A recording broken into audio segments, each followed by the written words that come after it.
ক্লাসের একদম পেছনের বেঞ্চে বসে আছি, সামনে সকলে দাঁড়িয়ে আছে। বুঝলাম স্যার ক্লাসে এসেছে। আমি আমার মনে মোবাইল চালাচ্ছি, হঠাৎ একটা মেয়ে এসেই ঠাস ঠাস করে মুখে 2টা চড় মারলো। উফ, একটু হলে লেভেলটা কমপ্লিট করতে পারতাম। গেল মেজাজটা খারাপ হয়ে। সামনে তাকিয়ে দেখি একটা মেয়ে আমায় চড় মেরে যা তা বলে চলেছে। আমি একদিনে তার দিকে চেয়ে আছি। ক্লাসের সবাই অবাক, তার কারণ আজ পর্যন্ত কোনো স্যার বা ম্যাডাম আমার গায়ে হাত তোলেনি। আর কোথা থেকে একটা মেয়ে এসে আমাকে চড় মারলো। আমার কাছে তার কথাগুলো মধুর মতো লাগতেছে। আমি চুপ করে শুনে যাচ্ছি। আই ছেলে, আমার ক্লাস থেকে বের হয়ে যাও এক্ষুনি। আমি চেয়ে আছি এক ধ্যানে। কথা কানে যায় না নাকি? বের হতে বলছি, বের হও। আমার ক্লাস বখাটেদের জন্য নয়। ও, এইবার বুঝলাম এ কোনো মেয়ে নয়, এ আমাদের নতুন ইংরেজি ম্যাডাম। দূর, শেষমেশ কিনা ম্যাডামের উপরে ক্রাশ খাইলাম। আমার কান ধরে ম্যাডাম ক্লাসের বাইরে বের করে দিলেন। আমি কিছু বললাম না, তার হাতের ছোঁয়া যেন আমায় পাগল করে দিচ্ছে। ক্লাসের বাইরে এসে আমার সামনে আমার মোবাইলটা আছাড় মেরে ভেঙে ফেললো আর বলল, ফের যদি কোনো সময় আমার ক্লাসে মোবাইল দেখি তাহলে তোমার খবর আছে। বেয়াদব ছেলে কোথাকার। আমি বোকার মতো দাঁড়িয়ে আছি। ম্যাডামের তেজ আছে, তবে দেখতে কিন্তু জোস। প্রেম করলে এই ম্যাডামের সাথেই করব চ্যালেঞ্জ, মনে মনে বলতেছি। কিরে, তুই এখানে দাঁড়িয়ে কি বিড়বিড় করছিস? বুঝতে পারলাম আমার মতো রাসেলকেও বের করে দিচ্ছে। বললেই হলো, আমার দোস্ত বলে কথা। দোস্ত, I am in love. O MG, শেষমেশ ওই ম্যাডামের উপরে? ও ভাই, মারো মুঝে মারো। ওই আমি মজা করতেছি না, সিরিয়াস। তাই তো ভাবি। তোকে চড় দিল আর তুই কিছুই বললি না কেন? এই চল, নতুন ফোন কিনতে হবে আমার। এটাও গেল? ম্যাডাম আসার দিছে। চল, দাঁড়িয়ে থাকতে ভালো লাগতেছে না।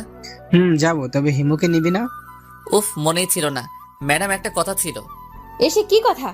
ম্যাডাম, হিমুকে খুব দরকার, ওকে যেতে দিন প্লিজ। কেন? আমার ক্লাস না করে কাউকে আমি বাইরে যেতে দেব না। ফাও পেঁচালে লাভ নেই, বরং একটা ফাফড় দেই। ম্যাডাম, হিমুর বাবা হার্ট অ্যাটাক করছে, ওকে যেতে দিন। ও, আগে বলবে না? এই হিমুকে, তুমি যেতে পারো। ধন্যবাদ ম্যাডাম, আসি, বাই। আর এক মুহূর্ত না দাঁড়িয়ে দিলাম দৌড়। ম্যাডাম অবাক, তাই ক্লাসের একটা মেয়েকে জিজ্ঞেস করলো, এই ছেলে অমন ভাবে পালালো কেন? ম্যাম, আসলে হিমুর তো বাবা নেই। কি? আমাকে এত বড় মিথ্যা কথা বললো? কালকে দেখাবো এর মজা। সবাই হেসে দিল। একদম চুপ। রাসেল আর হিমু তো হাসতে হাসতে শেষ। দোস্ত, তোর মাথায় এইসব প্ল্যান আসে কিভাবে বলতো? আরে বেটা, কার ছেলে দেখতে হবে না? দোষ, সব সময় আমার আব্বুকে নিয়ে মজা করিস কেন? শোন, ম্যাডামকে ওটা না বললে আসতে দিত না, তাই বললাম, সরি। ঠিক আছে। আরে এসব বাদ দে। হিমু মামা, তুই কি জানিস আমাদের শ্রাবণ ম্যাডামের উপর ক্র্যাশ খাইছে? ওই তোরা মজা বাদ দে। এরপর মার্কেটে গিয়ে একটা ফোন কিনে বন্ধুদের সাথে কিছু সময় আড্ডা দিয়ে বাসার দিকে রওনা দিলাম। ও শিট, আপনাদের তো আমার পরিচয় দেওয়া হলো না। আমি শ্রাবণ। পরিবারে আমি, আম্মু, আব্বু আর আমার থেকে কিছুটা ছোট একটা বোন। আব্বু আমার ইউনিভার্সিটির প্রিন্সিপাল, তাই আমি এত লাফালাফি করি। আমি এইবার অনার্স সেকেন্ড ইয়ারের অনিয়মিত ছাত্র। আর রাসেল হিমু প্রাণের দোস্ত, তা তো দেখলেনি। আমি আর রাসেল প্রায় একই রকম, কিন্তু হিমু বাচ্চা, খুব ভদ্র ছেলে। আর কিছু কমু না, বাকি সব পরে জেনে যাবেন। এই রে, বাসায় চলে এসেছি, পরে কথা বলবানি, বাই। বাসায় এসে কলিং বেল চাপ দিলাম। আম্মু এসে দরজা খুলে দিল। কিরে, এত তাড়াতাড়ি আসলি কেন? ক্লাস শেষ, তাই চলে এলাম। মিথ্যা বলিস? এখন সবে মাত্র 12টা বাজে আর তুই বলছিস ক্লাস শেষ? আউচ, আম্মু ছেড়ে দাও, লাগতেছে। আর মিথ্যা বলবো না, প্রমিস। এইবারের মতো ছেড়ে দিলাম। লাভ ইউ আম্মু, ক্ষুধা লাগছে, কিছু খেতে দাও। ফ্রেশ হয়ে আয়, খেতে দিচ্ছি। ওকে আম্মু। আমি রুমে এসে ফ্রেশ হতে গেলাম। এসে নতুন ফোনটা সেট আপ করে নিলাম। এরই মধ্যে আম্মুর ডাক। আমি নিচে গিয়ে খেতে বসলাম। আম্মু, জোস হয়েছে খাবারটা। আবার কিসের ধান্দা? ফার্ম দিতেছিস কেন? উফ, সত্যি বললেও দোষ। আর বলবো না, যাও। আমি তো মজা করতেছি। আম্মুর সাথে মজা করে খেয়ে রুমে এসে শুয়ে পড়লাম। কিছু সময় মোবাইল চালানোর পর ঘুম পাচ্ছিল, তাই ঘুমানোর চেষ্টা করলাম এবং শেষমেশ মিশন কমপ্লিট। ফোনের আওয়াজে ঘুমটা ভেঙে গেল। দেখি শাওন ফোন দিছে। কিরে হারামি, কোথায় তুই? মামা, ঘুমাচ্ছি, গুড নাইট। এই নাটক না করে মরে আয়, কথা আছে। উফ, তুইও না, শান্তি মতো একদিনও ঘুমাতে দিবি না? রাখি, তাড়াতাড়ি আসিস। ইস, বিকাল হয়ে গেছে। আমার এই একটাই দোষ, একবার ঘুম পড়লে আর উঠতে মন চায় না। ফ্রেশ হয়ে রুমের বাইরে বের হলাম। দেখে আপু বসে বসে টিভি দেখতেছে আর একা একা হাসতেছে। এটাই আমার সহ্য হলো না। পিছনে গিয়ে দিলাম একটা চুল টানা আর বললাম, এই পেতনি হাসিস কিল্লাই। আম্মু। আমাকে আর পাইকে এক দৌড়ে বাসার বাইরে। মোড়ে এসে দেখি শাওন দোকানে চা খাচ্ছে। কিরে মামা, হবে নাকি? মামা আমাকে এক কাপ দিন। আর শাওন তুই ডাকলি কেন বল?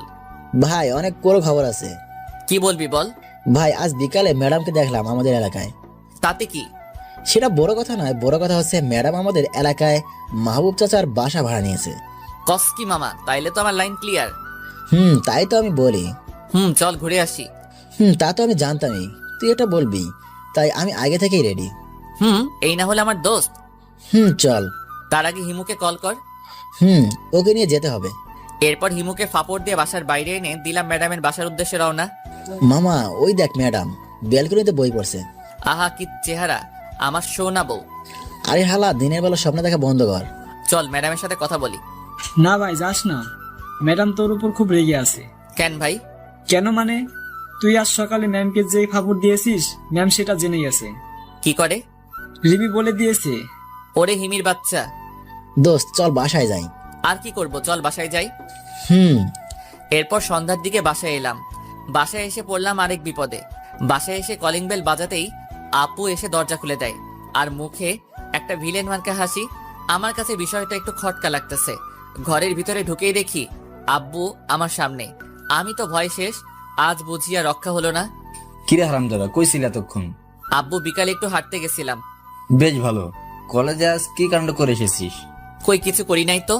তাহলে রফিক সাহেব যে বলল আজ নাকি তোকে ক্লাসের বাইরে দাঁড়িয়ে থাকতে দেখছে।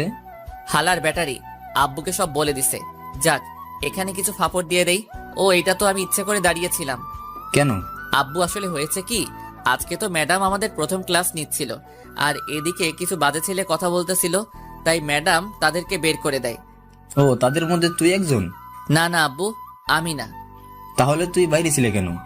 আসলে হয়েছে কি, ওই ছেলেগুলো বাইরে গিয়েও কথা বলতেছিল। আর তুমি তো জানোই আমি ভদ্র ছেলে। ম্যাডাম তাই আমাকে দেখতে পাঠিয়েছিল কে কে কথা বলে। তাদের নাম যেন আমি বলি। সত্যি না মিথ্যা? সত্যি আব্বু। ওই চুপ। এই, তুই ওকে ঝাড়ি দিস কেন? শ্রাবণ, তুই দাঁড়িয়ে থাকবি নাকি পড়তেও যাবি? যাই আব্বু। উফ, বাঁচলাম। আর একটু হলে ধরা খেয়ে যেতাম। বাঁচা গেল এই যাত্রায়। আর ফারজানা পেতনির জন্য প্রায় ধরাই খাইছিলাম। ব্যাটারিকে আমি পরে দেখে নিব। পড়ার টেবিলের সামনে বসে মোবাইলটা বের করলাম। বই পড়তে ইচ্ছা করতেছে না, তাই একটু গেম খেলে নেই। গেম খেলবো কি, এখন শুধু ম্যাডামের কথা মনে পড়তেছে। সত্যি কথা বলতে ম্যাডামকে প্রথম দেখাতেই আমার ভালো লেগে গেছে। এর আগে অনেক মেয়ে দেখছি, কিন্তু ম্যাডামের মতো কাউকে দেখি নাই। ইস, ম্যাডামের নামটাই তো জানি না। শাওনকে ফোন করে দেখি কি বলে। হ্যালো মামা।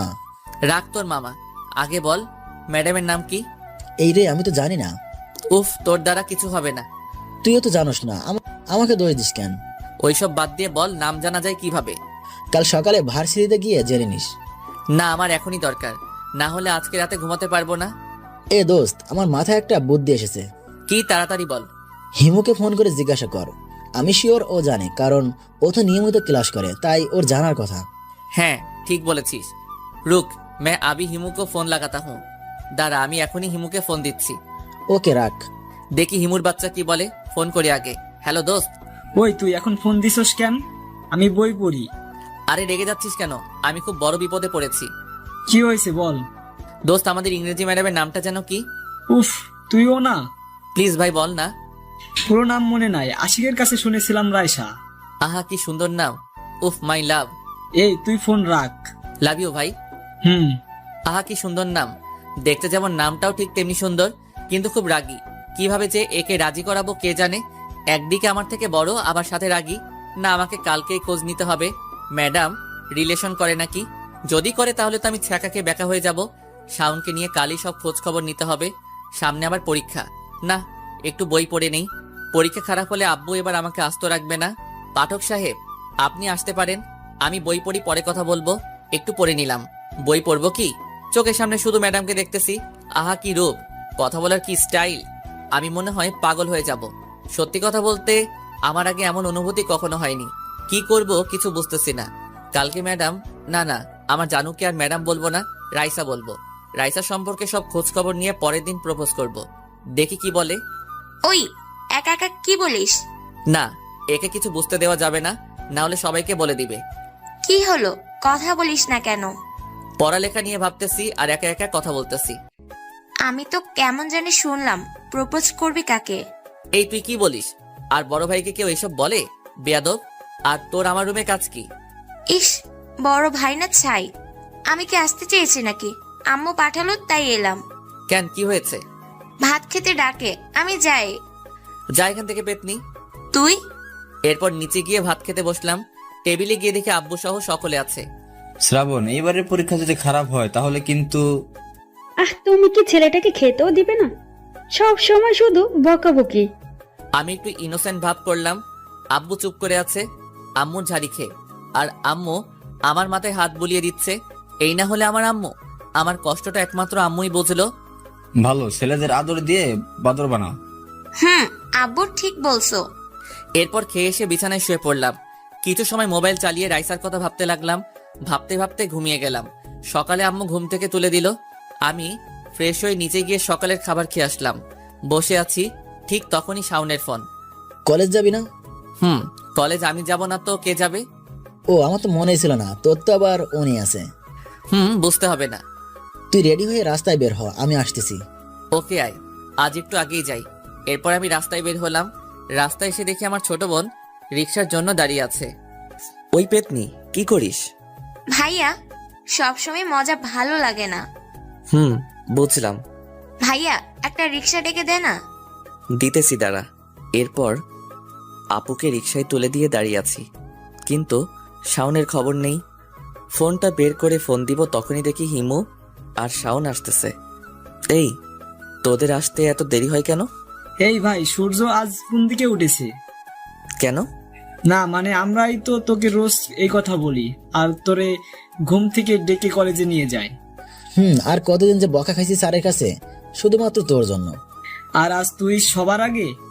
কেন, মানুষ কি বদলাতে পারে না নাকি? তা ঠিক। দোস্ত, তুই যাই বলিস না কেন, আমাদের ম্যাডাম কলেজে জয়েন করার কারণে আমাদের লেটমেন্ট তাহলে একটু ফাস্টই হবে। তুই ঠিক বলেছিস। আরে তোরা বাদ দে, ভার্সিটি চলে এসেছি। চল রফিকদের সাথে গিয়ে বসি। এরপর ক্যাম্পাসের ভিতরে গিয়ে বসলাম। কিরে হিরো, কি খবর?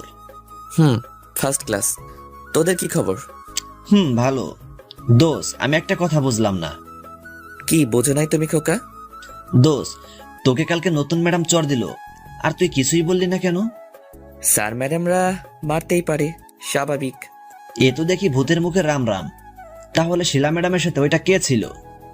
আরে দোস্ত, শিলা ম্যাডাম আর আইসা ম্যাডাম এক হলো নাকি? ও বুঝছি, শ্রাবণীর লাভ, তাও আবার ম্যাডাম। মামা ট্রিট চাই। হবে হবে, সব হবে। আগে রাজি করিয়ে নেই। এই ভাই, সবাই চল, টাইম হয়ে গেছে। চল সবাই। এরপর আমরা সকলে ক্লাসরুমে চলে গেলাম। প্রথম ক্লাস স্যারের।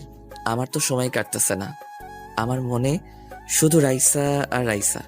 কখন দ্বিতীয় ক্লাস শুরু হবে আর ম্যাডাম আসবে। অনেকক্ষণ পরে বোরিং ক্লাস শেষ হলো। এইবার ম্যাডাম ক্লাসে এলো। আমি কিন্তু আজ দাঁড়িয়েছি, না হলে আবার ঠাস। কাল খুব ব্যথা পেয়েছি, গায়ে জোর আছে বলতে হবে। তা তো হবেই, আমার বলে কথা। ওইসব ভাবতেছিলাম, কখন যে ম্যাডাম সামনে এসেছে খেয়ালই করি নাই। এই ছেলে, তোমার নাম কি? শ্রাবণ। নামের সাথে কি কোনো মিল নেই? আপনি একটা মিল করে রেখে দিন। বদমাইশ। বদমাইশ? আহা, কি সুন্দর নাম। চুপ, একদম চুপ। তুমি কাল মিথ্যে বলেছিলে কেন? মিথ্যা না বললে আপনি যেতে দিতেন না, তাই বলছি। কি কাজের জন্য মিথ্যে বলেছো শুনি? এই তো মহাসুযোগ, রফিক স্যারকে ফাঁসিয়ে দেই, সাথে একটু ফাপড় দিয়ে দেই।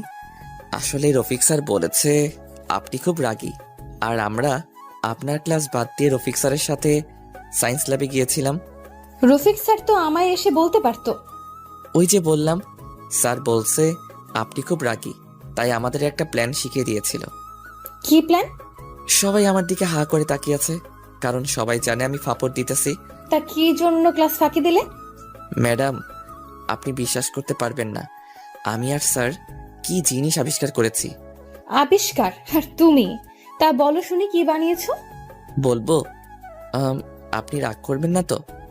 না, বলো। ম্যাডাম, আমরা এমন একটা জিনিস আবিষ্কার করেছি যেটা দিয়ে দেওয়ালের ওপাশে সব কিছু দেখা যাবে। OMG, তা কি বানিয়েছো? ম্যাডাম, ছিদ্র। এই চুপ, একদম চুপ। বেয়াদবের একটা সীমা থাকা দরকার। কিন্তু তুমি জাস্ট রফিক স্যারকে পরে দেখে নিব, আগে তোমার একটা ব্যবস্থা করে নিই। জি।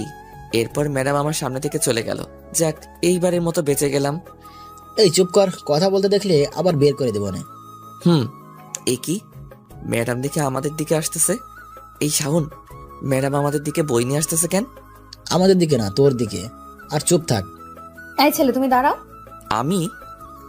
তুমি। বুঝে গেছি, আজ আমার রেহাই নেই। বইয়ের পেঁচালে আজ আমাকে ফেলবে ম্যাডাম। জি বলুন। আমার কাছে এসে ম্যাডাম কিছু প্রশ্ন করলো, আমি একটারও উত্তর দিলাম না। তোমার মতো স্টুপিড আমি জীবনেও দেখি নাই, যে শুধু মুখে মুখে বক বক করে আর লেখাপড়ায় গাধা। ম্যাডাম জ্ঞান দিয়ে যাচ্ছে, আমি এক ধ্যানে তার দিকে তাকিয়ে আছি। ম্যাডাম কিছুটা বুঝতে পেরে তার শাড়িটা ঠিক করে আবার বলল, এই পড়াগুলো যদি কালকে তোমার না হয়, তাহলে কাল শুধু দেখবে আমি কি করতে পারি। আহা, আমি তো সারা জীবন তোমাকে দেখতে চাই। এই কি বললে তুমি? কি? কিছু না। ইতর বাদর বদমাইশ ইত্যাদি বলতে বলতে ম্যাডাম চলে গেল। দেখতে দেখতে ম্যাডামের ক্লাস শেষ হয়ে গেল। শাওন, চল ঘুরে আসি। চল, আমার আর এই বোরিং ক্লাস ভালো লাগতেছে না। হিমু, তুই যাবি না থাকবি? না, যাব না। আমি ভাবছিলাম তুই ভালো হয়ে গেছিস, কিন্তু না, তুই সেই আগের মতোই আছিস। আজকে যে গল্প দিলি তুই। শাওন, চল। আর কেউ যাবি? না ভাই, যাবো না। তোর বাপ এলে আমাকে আস্থা রাখবে না। হ্যাঁ রবি, ঠিক বলছিস। এইবার ক্লাস ফাঁকি দিলে সুজা টিসি দিয়ে দিবে। ভাই চল, এদের দ্বারা কিচ্ছু হবে না। চল। এরপর আমি আর শাওন বাইরে এসে কিছু খেয়ে নিলাম।